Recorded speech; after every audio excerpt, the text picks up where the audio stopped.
There's a kind of loneliness that doesn't always look lonely. It's soft, invisible. It hides beneath smiles, beneath deadlines, beneath a "I've just been busy." But deep down, there's an ache that never fully fades. It's not the loneliness of being alone. It's the realization that no one truly knows you. That if you disappeared for a while, most people wouldn't notice. That if something amazing or terrible happened, you wouldn't know who to tell. It's a quiet silence that grows slowly, changing the way you think, the way you see yourself, the way you move through life. People often assume those without friends are cold, distant, or uninterested. But that's rarely true. Many of them care too much. They notice everything.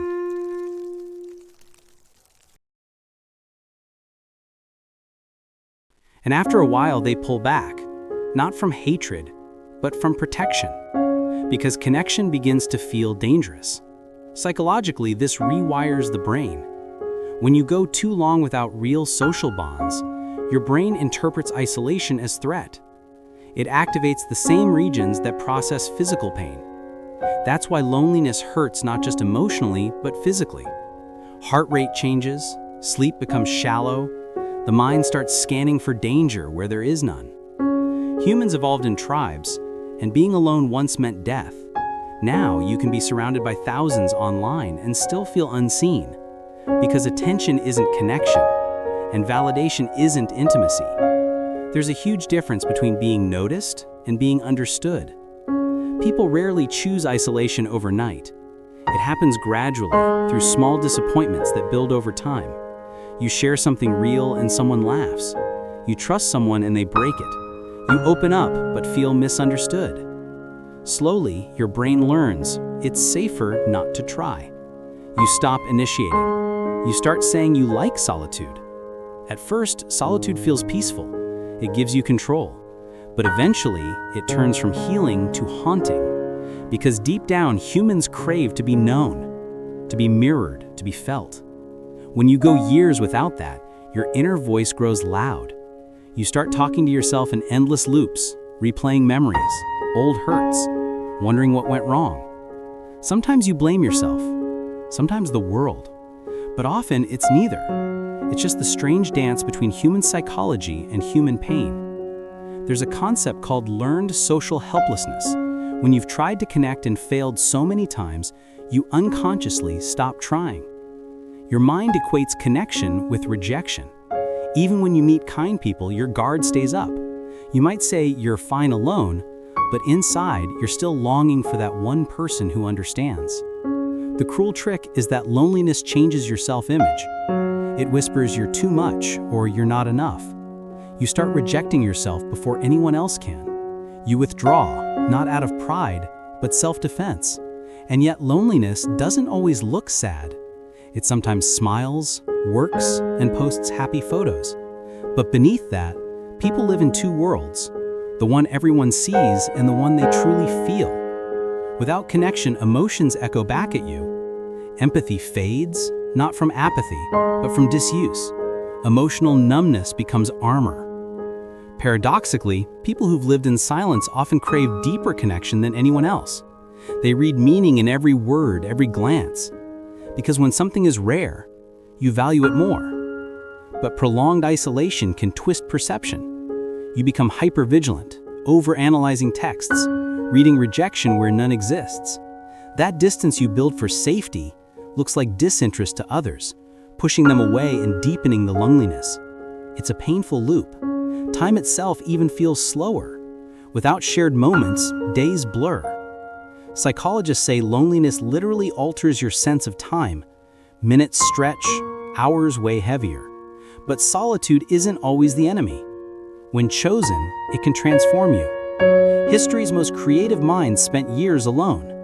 The difference is whether that solitude is chosen or forced. Chosen solitude heals. Forced solitude hardens. One reconnects you with yourself. The other convinces you no one else will. People who say, "I like being alone," often mean, "I gave up trying." But deep down, they miss the laughter that needs no filter, the silence that feels warm. Friendship is more than socializing. It's reflection. Without it, you stop seeing who you are. You become a ghost in your own life. That's the real pain. Not loneliness, but invisibility. Yet within that stillness lies rare empathy. People who've been unseen often notice others most. They check in quietly. They understand the ache of being overlooked. That's the paradox. Those who have no friends often make the best ones, if only someone would see them first. Healing begins when you stop waiting to be found and start remembering yourself. True friendship can only grow where self-trust lives. If you believe your voice doesn't matter, you'll silence it. If you think your needs are a burden, you'll hide them.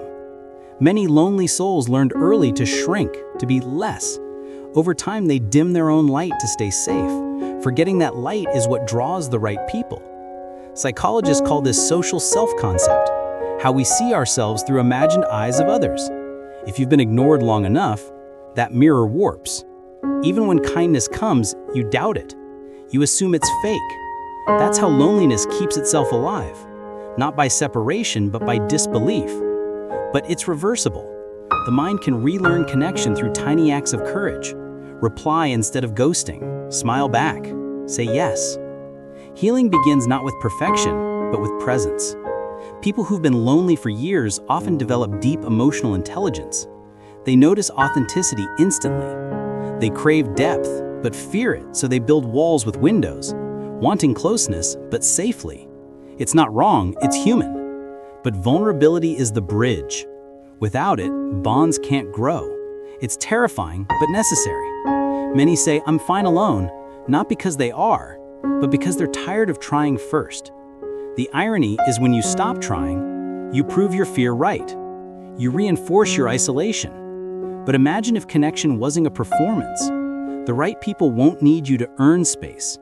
They'll meet you where you are. They'll feel your quiet as depth, not absence.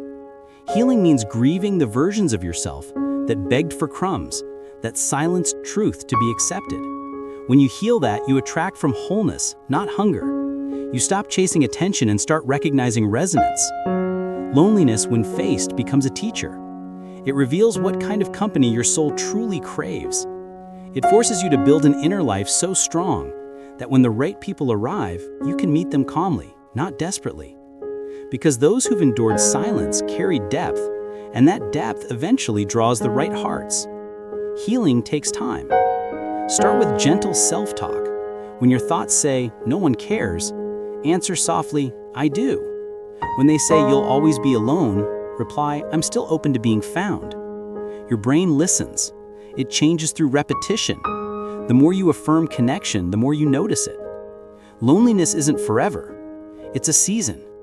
A winter that prepares you for spring.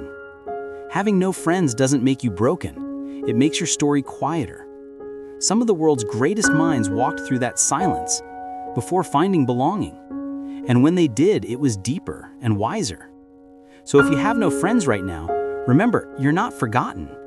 You're becoming. One day someone will look at you and say, "I feel like I've known you forever."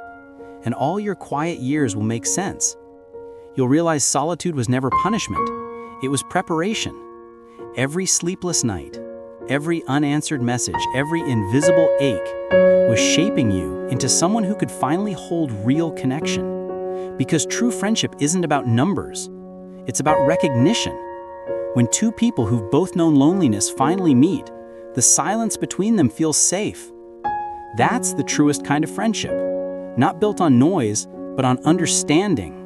Until then, walk gently. Be kind to yourself. Even in stillness, you are worthy of being known. You are still part of humanity's invisible thread, connected always, even in your quietest moments.